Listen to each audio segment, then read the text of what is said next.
नुकताच सुरू झालेला वर्षा ऋतू, काळ्याभोर ढगांनी जरा जराशी जवळीक साधलेली केव्हा वाऱ्याची प्रेम झुळूक स्पर्शून जाते आणि मी तरळ कणकणात बसतोय. हेच असेल जणू काही त्या ढगांच्या मनात. उन्हाळ वारा हसत हसतच स्पर्शून गेला. आपल्या सख्याला त्यानेही अलगद कवेत घेतलं. तिला एवढी उन्हाळ असूनही बरसला तो मुक्तपणे आपल्या प्रेयसी संगे. अशाच मुक्तपणे बरसणाऱ्या त्या प्रियकरांच्या संगे अजून खूपशा प्रेमळ कहाण्या तयार होतात, बरसातात आणि साक्षीला असतो हा बरसणारा प्रियकर आणि त्याची उन्हाळ चंचल प्रेयसी. त्या रात्री असाच हा बरसत होता. कुणाचं भान नव्हतं याला. बस तिच्या प्रेमात वाहून जायचं माहीत होतं त्याला. अशाच त्या रात्री तीही चालली होती रस्त्याने, एकटीच बिचारी. हॉस्टेल रूमपासून कॉलेज तसं खूप लांब होतं. एक्स्ट्रा क्लासेसमुळे हिला एकटीला उशीर व्हायचा रूमवर जायला. याआधी हा बरसणारा वेडा प्रियकर नव्हता, त्यामुळे कितीही वाजता निघालं, थोडा उशीर तरी झाला तरी चालायचं. आता याचं आगमन झाल्यामुळे बस सगळी कामं आपल्या जागी पडून राहायची. तसं तिला हा बरसणारा प्रियकर खूप आवडायचा. जवळ छत्री असली तरी ती मुद्दामून ती बॅगमध्येच ठेवायची, कारण त्याचा स्पर्श व्हायचा ना. तिला अंगावर थेंब पडताच अंग शहारून जायचं. जसं खूप दिवसांनी भेटलेला प्रियकर आपल्या प्रेयसीला ओढून आपल्या बाहुपाशात घेत आहे तसं. अशीच ती निघाली होती.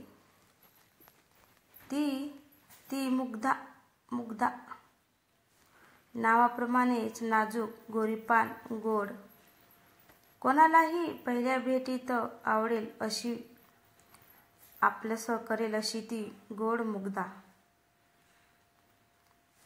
त्या रात्री निघाली होती ती एकटीच.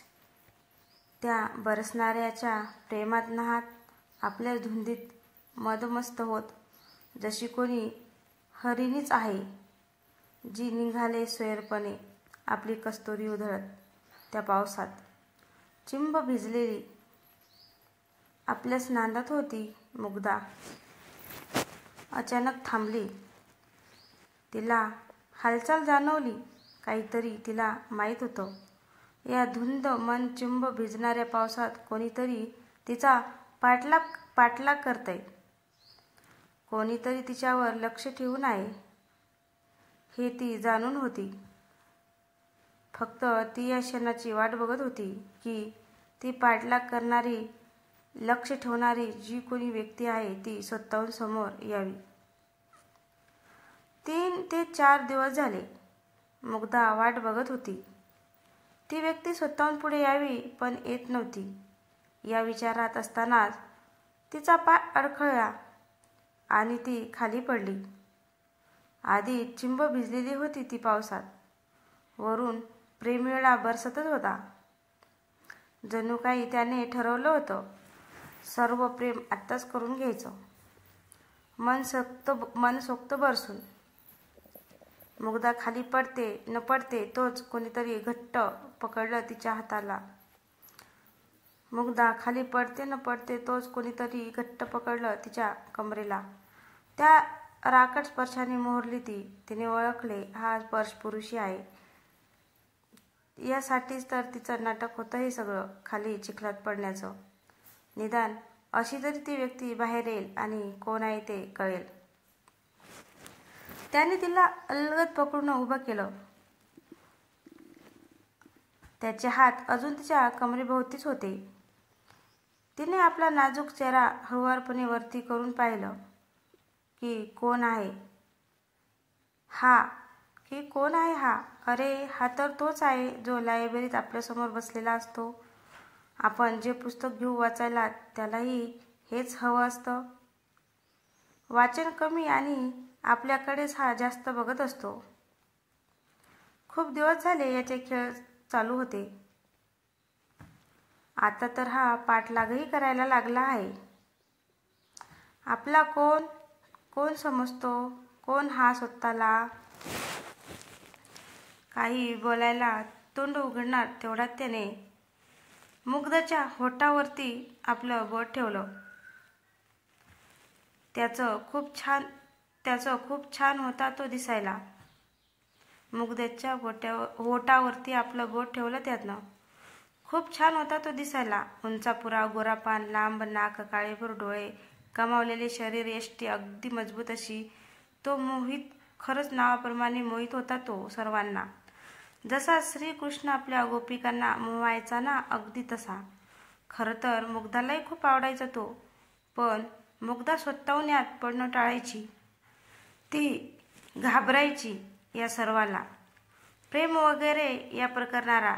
त्यामुळे ती 2 हात लांबच असायची या सर्वांपासून. आणि तो या क्षणी एवढा जवळ होता तिच्या. अजूनही त्याचे दोन्ही बाहू तिच्या कमरेभोवती घट्ट विळखा घालून होते.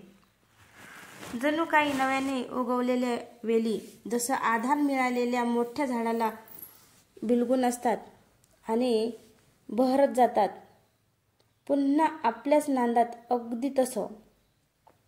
वरून तो प्रियकर बरसत होता. वातावरणात खूप सारा गारठा होता, तरी त्या दोघांना आपले गरम श्वास जाणवत होते. हृदय जोरजोरात धडधडत होतं. ती वेळच अशी होती. दोघेही शांत, कोणी काही बोलायच्या मनस्थितीत नव्हतं. नीरव शांतता. बस तो वरून बरसणारा मेघराज आणि या दोघांचे जलगतीने चालणारे श्वासोच्छ्वास याचाच काही आवाज होत असेल तर. इकडे मुग्धाची हालचाल वाढली. ती स्वतःला मोहितच्या पकडेतून सोडून पाहत होती, पण त्याची पकड एवढी घट्ट होती, नाही सोडू शकली ती. कळत नकळत तिलाही हवं होतं, पण ती ते बोलून दाखवू शकत नव्हती. आणि हे मोहितला माहीत होतं. न जाणे कसं, पण तीही त्याच्या प्रेमात पडली होती. एवढे दिवस सारखा हा तिच्या अवतीभोवती मागे पुढे असायचा, त्याचाच हा परिणाम होता. तिच्या कमरेवरचे हात हळूहळू त्याने तिच्या खांद्यावर आणले आणि तिला अजून आपल्या जवळ ओढून घेतली. दोघांनाही हा स्पर्श नवाच होता. अंगावर रोमांच उभे राहिले. ती शहारली, लाजली, हळूच अलगद शिरली त्याच्या बाहुपाशात. ती ऐकू शकत होती त्याच्या हृदयाची धडधड. तिचीही अवस्था काही अशीच होती. त्याने हळुवारपणे तिचा कोमल चेहरा वरती केला.